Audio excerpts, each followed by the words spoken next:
آپ یہاں سے نکلیں گے گناہ شروع ہو جائیں گے، گناہ کی اڈیاں ملنا شروع ہو جائے گا۔ دیکھیے جیسے ہی گئے باہر نکلیں گے، پان کی دکان ملے گی، اس پہ تمباکو بک رہی ہوگی، سگریٹ بھی بک رہی ہوگی، بیڑی بھی بک رہی ہوگی۔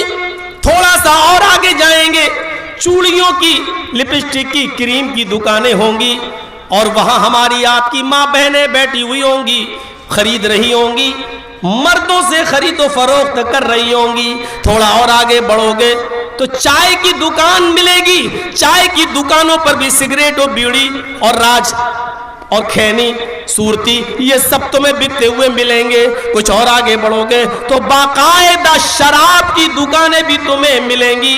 کچھ اور آگے بڑھو گے بیئر بار بھی ملیں گے۔ کچھ اور آگے چلو گے تو جسموں کو بیچنے والی لڑکیاں اور عورتیں بھی تمہیں دعوت نظارہ دے رہی ہوں گی، آؤ چیپ ریٹ میں، سستے بھی ہیں، ہائی ریٹ بھی ہے، ہم کال گرل بھی ہیں، ہم ہائی فائی پروفائل بھی ہے، ساری چیزیں موجود ہیں۔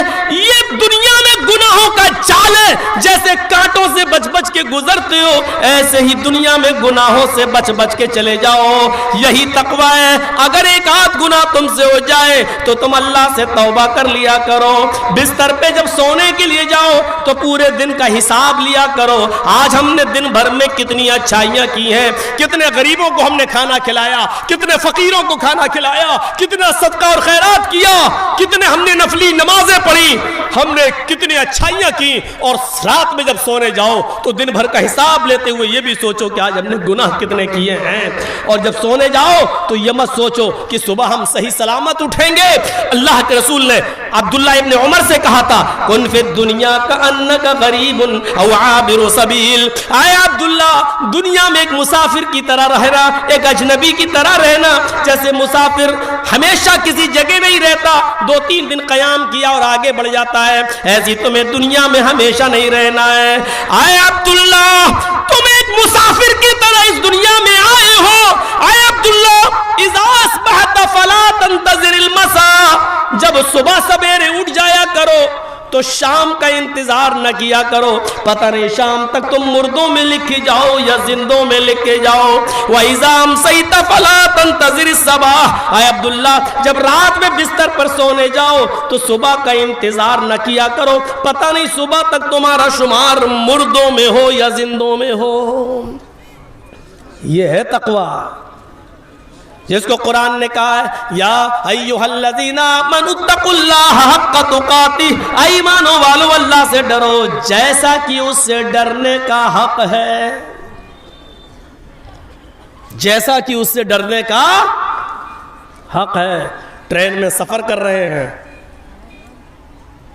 جرجیت صاحب کی سیٹ لوور برتھ ہے، نیچے والی ہے، مڈل برتھ پر ایک اور آدمی لیٹا ہوا ہے، اور مڈل برتھ کے اوپر ایک اور سیٹ ہے، اس پر ایک اور آدمی لیٹا ہوا ہے۔ رات میں ٹرین دھڑا دھڑ چل رہی ہے اسپیڈ سے، لوگوں نے لائٹیں بند کر رکھی ہیں اپنی کیبن کی۔ جرجیت صاحب پیشاب کرنے کے لیے اٹھے، لوور برتھ سے ٹوائلٹ سے واپس آئے، اپنی برتھ پر لیٹنا چاہتے ہیں لوور برتھ پر، اچانک نظر پڑتی ہے مڈل برتھ پر جو آدمی لیٹا ہوا ہے اس کی اوپر والی جیب میں 2000 روپے نوٹ کی ایک گڈی ہے جو باہر نکل رہی ہے۔ جرجیت صاحب نے سوچا بہت اچھا موقع ہے، پورا کوچ سو رہا ہے، نکال لوں، یہ تو ایسے سو رہا ہے کہ اس کے فرشتوں کو بھی پتہ نہیں کہ اس کی حالت کیا ہے، نکال لیتا ہوں۔ جرجیت صاحب کو ڈر بھی ہے، کوئی دیکھ تو نہیں رہا ہے، دیکھ رہے ہیں دائیں بائیں، ہاں ہاں کوئی نہیں دیکھ رہا، سب خر خر سو رہے ہیں، اندھیرا ہے۔ ایک نظر پھر دیکھا، کوئی نہیں، سب سو رہے ہیں، دائیں بائیں بھی دیکھا، سب سو رہے ہیں۔ 2000 روپے نوٹ کی گڈی اس کے جیب سے نکل رہی ہے، اچانک ہاتھ بڑھا دیا، کھینچ رہے ہیں دھیرے سے تاکہ اٹھ نہ جائے، دھیرے دھیرے کھینچ رہے ہیں، لیکن ڈر بھی لگ رہا ہے، ایک بار اور دیکھ لوں، ٹرین میں تو دیکھ لیا، اوپر بھی دیکھ لوں۔